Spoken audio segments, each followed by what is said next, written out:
ಹುಟ್ಟಿತು. ಪತ್ರಿಕೆ ಹುಟ್ಟುವುದ ಮೂಲಕ ಯಾರು ನನಗೆ ಅವತ್ತು ಸೈ ಅಂತ ಅಂದರು ಯಾರು ಇಲ್ಲ. ಅವತ್ತು ನನಗೆ ಸೈ ಅಂತ ಅಂದರು ಯಾರು ಇಲ್ಲ. ಯಾಕಂತಾರೆ ಅಂದ್ರೆ ಪತ್ರಿಕೆ ನಡೆಸೋದು ಅಷ್ಟೇ ಅಲ್ಲ, ಪತ್ರಿಕೆ ನಡೆಸ್ಬೋದು. ಯಾವ ರೀತಿ ನಡೆಸ್ಬೋದು? ಈಗ ಪತ್ರಿಕೆ ಒಳಗೆ ಬೇರೆ ಬೇರೆ ರೀತಿ ವಾರ ಪತ್ರಿಕೆ ಅಂತ ಇದೆ, ತಿಂಗಳ ಪತ್ರಿಕೆ ಅಂತ, 15 ದಿವಸಕ್ಕೊಂದು ಫೋರ್ಟ್ ನೈಟ್ಲಿ ಅಂತೇಳಿ ಒಂದು ಪತ್ರಿಕೆ, ಡೈಲಿ ಪೇಪರ್ ಅಂತ ಇದೆ. ತಿಂಗಳ ಪತ್ರಿಕೆಯನ್ನು ನಡೆಸುವುದೇ ಅದು ಹೇಳಿದಲ್ಲ, ಇದು ಪೂಜೆ ಗುರುಗಳು. ನಾನು ಒಂದು ಪತ್ರಿಕೆ ಮಾಡಿದೆ, 5-6 ತಿಂಗಳು ನಡೆಸೋಕ್ಕಾಗಲಿಲ್ಲ.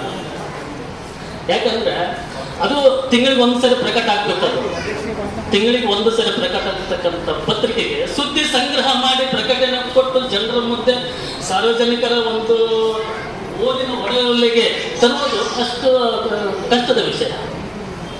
ಹೀಗಾಗಿ ಅದಾಯ್ತು. ಏನು ಮಾಡ್ತಾನಪ್ಪ ಪೇಪರ್ ಇಂಥ ಪೇಪರ್ ಅಲ್ಲ, ಹೊಸ ಪೇಪರ್ ಮಾಡಿ ನಾನು ದಿನಪತ್ರಿಕೆ ಎಲ್ಲರೂ ನಕ್ಕಸ. ಆಮೇಲೆ ಬಡತನ ಇತ್ತು. ಪತ್ರಿಕೆ ನಾನು ಪ್ರಾರಂಭ ಮಾಡಿದಾಗ ನಾವು ಕಷ್ಟ ಭಾಳ ಅನುಭವಿಸಿದವರು. ಅವತ್ತು ನನ್ನ ಮಗ ಮೊರಾರ್ಜಿ ಒಳಗೆ 10th 9th ಓದ್ತಿದ್ದ.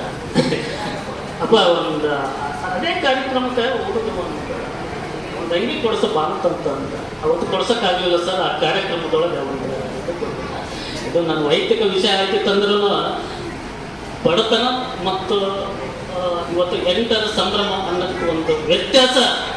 ಆ ಒಂದು ಅಂಗಿ ಉದಾಹರಣೆ ನಾನು ಮುಂದೆ ಹೇಳ್ತೀನಿ ಹೊರತು ಬೇರೆ ಉದ್ದೇಶ ಇಲ್ಲ. ಇದಕ್ಕೆ ವಿನಯವಾಣಿ ಯಾವುದೇ ರೀತಿಯಿಂದ ಸುದ್ದಿಯೊಳಗೆ ಯಾವುದೇ ರೀತಿಯಿಂದ ಕಾಂಟ್ರವರ್ಸಿ ಆಯಿತು, ಯಾವುದೇ ರೀತಿಯಿಂದ ಪತ್ರಿಕೆಯಾಗಿ ಬರವಣಿಗೆ ನಾನು ಅನುಭವ ಇಟ್ಕೊಂಡಿಲ್ಲ ಸರ್. ಒಂದು ಪತ್ರಿಕೆ ಸುಮಾರು ಈ ರಾಜ್ಯದ ಪ್ರತಿಯೊಂದು ಜಿಲ್ಲೆಯೊಳಗೆ ಕನಿಷ್ಠ ಅಂದ್ರೆ 100 ಜನ ಸರ್. 31 ಜಿಲ್ಲೆಯೊಳಗೆ ಪ್ರತಿಯೊಂದು ಜಿಲ್ಲೆಯೊಳಗೆ 100 ಜನ ನಮ್ಮ ವಿನಯವಾಣಿ ಪತ್ರಿಕೆ ಅಂಕಣಕಾರರು.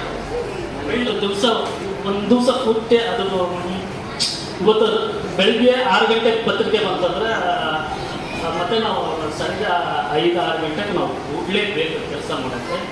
ಕೂಡಲೇಬೇಕನ್ನಪ್ಪ ಅಂದ್ರೆ ನಾವು ಕನಿಷ್ಠ ಅಂದ್ರೆ 3-3.5 ಸಾವಿರ ರೂಪಾಯಿ ನಾವು ಪತ್ರಿಕೆ ಎವ್ರಿ ಡೇ ಪ್ರತಿ ದಿವಸ 3,000-3,000 ರೂಪಾಯಿ ನಮ್ಮ ಖರ್ಚು. ಅದನ್ನು ಲೆಕ್ಕಿಸದೆ ನಾವು ಪತ್ರಿಕೆ ನಡೆಸ್ತೀವಲ್ಲ, ಅದು ಕಷ್ಟಕರ ಅಂತೇಳಿ ನಾನು ಹೇಳ್ತಿದ್ದೀನಿ. ಎಲ್ಲ ಅಂಕಣಕಾರ ಸಲಹೆ, ಅವರ ಬರವಣಿಗೆ, ಎಲ್ಲ ನಮ್ಮ ಓದುಗರಿಗೆ ಎಲ್ಲರಿಗೂ ನಾನು ವಂದಿಸುತ್ತಾ ನಾನು 2 ಮಾತನ್ನು